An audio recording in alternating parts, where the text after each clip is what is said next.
E aí galera, tudo bom?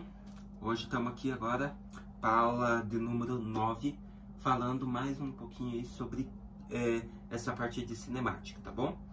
Que vamos falar sobre queda livre, MRU.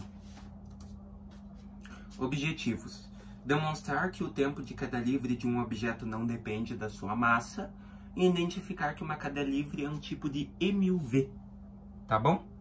Bora lá? Queda livre. A queda livre é um movimento com aceleração constante à gravidade, sem interferência de forças externas como resistência do ar. Então a queda livre ela despreza totalmente a resistência do ar, tá? Conforme o objeto vai cair, ela despreza a resistência, o atrito do ar. Assim, a queda livre é um tipo de movimento uniformemente variado, tá bom? Ela continua indo reta, e só que ela varia, pois ela não considera a resistência do ar.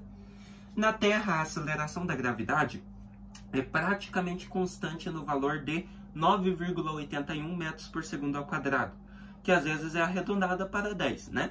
Metros por segundo ao quadrado. É importante salientar que o tempo de queda não depende da sua massa, tá bom? Então a massa e a resistência do ar são totalmente desprezíveis na queda livre, na queda de objetos. Olha lá, todas as equações que vimos no MUV também valem para a queda livre.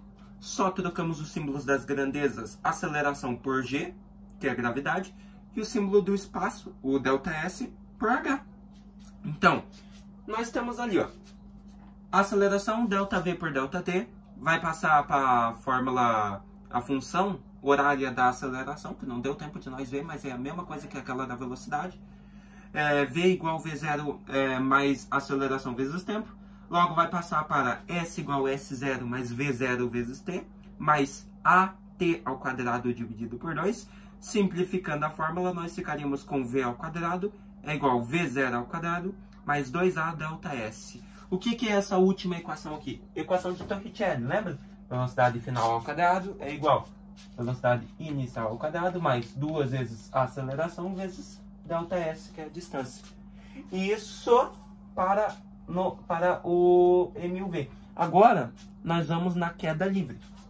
Na queda livre, nós vamos pegar essa fórmula e trocar o símbolo de aceleração por G e o ΔS por H, que é a altura. Somente isso. Então, nós vamos ficar com V ao quadrado é igual velocidade inicial ao quadrado mais 2 vezes G vezes ΔH. Então, nós teríamos velocidade, gravidade e altura. Belezinha? Bora praticar para você ver? Olha lá.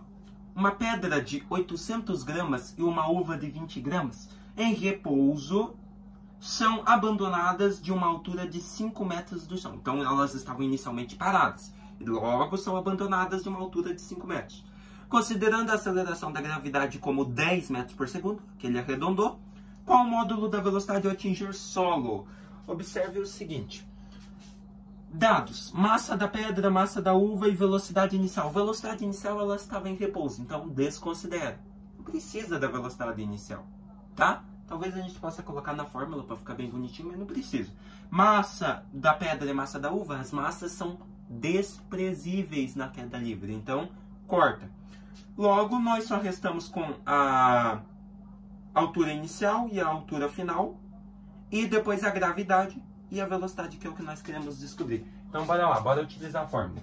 V ao quadrado é igual a velocidade inicial ao quadrado mais 2 vezes gravidade vezes altura. Como que eu faço isso? Velocidade ao quadrado é o que nós queremos descobrir.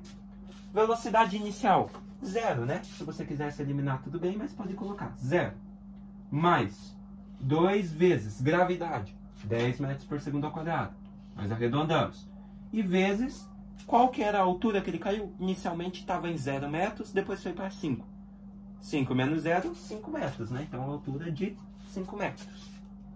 Como que eu faço agora? Equação simples. V ao quadrado é igual a 0 corto, 2 vezes 10, 20. 20 vezes 5, 100. E equação quadrática aqui, né? Isola o V, expoente 2 passa a raiz de 100. Logo, nós teríamos uma velocidade de 10 metros por segundo. Belezinha? Então, você observa que na queda livre a gente desconsidera totalmente a massa e a resistência do ar. Utilizamos somente a velocidade, a gravidade e a altura para descobrir a velocidade, tá bom? Como as massas não importam no movimento uniformemente variado, a mesma resolução vale para pedra e para uva. Então, as duas caíram na mesma velocidade, 10 metros por segundo. Beleza? Vamos lá? Então, bora passando aqui. Exercício 2. Olha só, esse exercício ele é mais simples que o outro, mas envolve uma outra formulazinha, tá? Um garoto está brincando de soltar bolas de gude pela janela do seu apartamento. A partir de certo momento, ele resolve medir o tempo de queda dessas bolas. Seu relógio marca 10 horas, 4 minutos e 1 segundo ao soltar determinada bolinha, e essa toca o chão quando seu relógio marca 10 horas, 4 minutos e 3 segundos. Baseado nessas informações, calcule a altura de onde o garoto está soltando as bolinhas de gude. Considere agora a gravidade, 9,8. Então, veja só. Agora nós teremos uma formulazinha um pouquinho diferente. Vou até tirar essas aqui para não confundir, tá? Não serão essas aqui. Essa aqui nós vamos utilizar a fórmula da altura, tá bom? Então, nós vamos utilizar a seguinte fórmula. A altura é igual a 0,5 GT ao quadrado. Então, 0,5 é gravidade vezes tempo de queda ao quadrado. Agora, você observa que não é Torricelli porque tem tempo, beleza? Então, não vamos utilizar a outra mesmo. Então, para descobrir a altura é essa aqui. Então, bora lá. A altura é igual a 0,5 vezes gravidade, 9,8. Ele já deu ali no exercício. Vezes o tempo. No tempo inicial, marcava 10 horas, 4 minutos e 1 segundo. Já no tempo final, onde a bolinha chegou ao seu destino, marcava 10 horas, 4 minutos e 3 segundos. Então, continua na mesma hora e no mesmo minuto. Só mudou o segundo. Foi de 1 para 3. De 1 para 3 temos quantos segundos?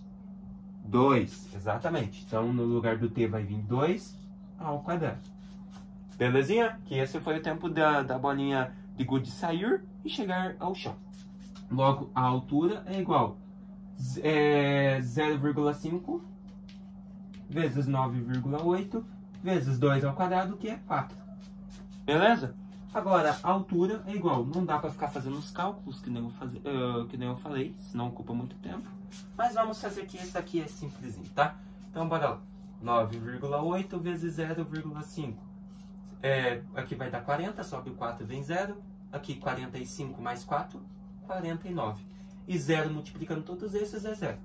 Quantas casas nós temos após a vírgula? Aqui em cima temos uma, aqui em cima temos uma. Somando no total temos 2. Então, vem 1, 2. Vírgula aqui. Então, eliminamos esse 0 do final que não importa e esse 0 do começo. Então, nós teríamos 4,9.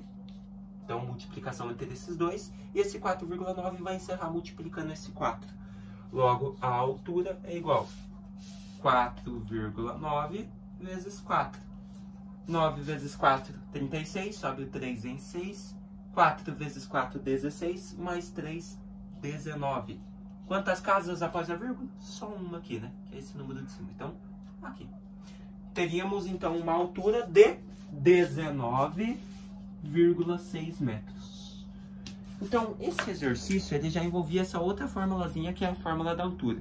Tá bom? Então, nós teríamos uma altura de 19,6 metros. Aqui você observa que não é a equação de Torricelli, pois tem o tempo envolvido, tá? Torricelli é só a velocidade sem função do tempo, beleza? Veja só. Mas por quê? Quando um corpo parte do repouso, consideramos altura igual a 0,5 GT ao quadrado. Mas quando o corpo é parado ou ele não sai do repouso, por exemplo, ele te dá um exercício que o corpo já está em movimento, você vai ter que considerar essa fórmula aqui, ó, que é a continuação dessa. A altura é igual à altura inicial, porque você precisa, o corpo já está em movimento, então ele já tem uma altura inicial própria, mais a velocidade inicial desse corpo, se ele já está em movimento, ele também tem uma velocidade inicial. Daí você tem lá o V0T, né? Velocidade inicial vezes o tempo em que esse corpo levou até ali, mas daí sim continua o 0,5 GT ao quadrado. Belezinha? Mas isso para quando o corpo é parado, ele precisa ser parado ou o corpo já está em movimento, tá bom? Mas como esse exercício que nós vimos, que o PA só estava soltando as bolinhas de gude, então ela ainda não estava em movimento.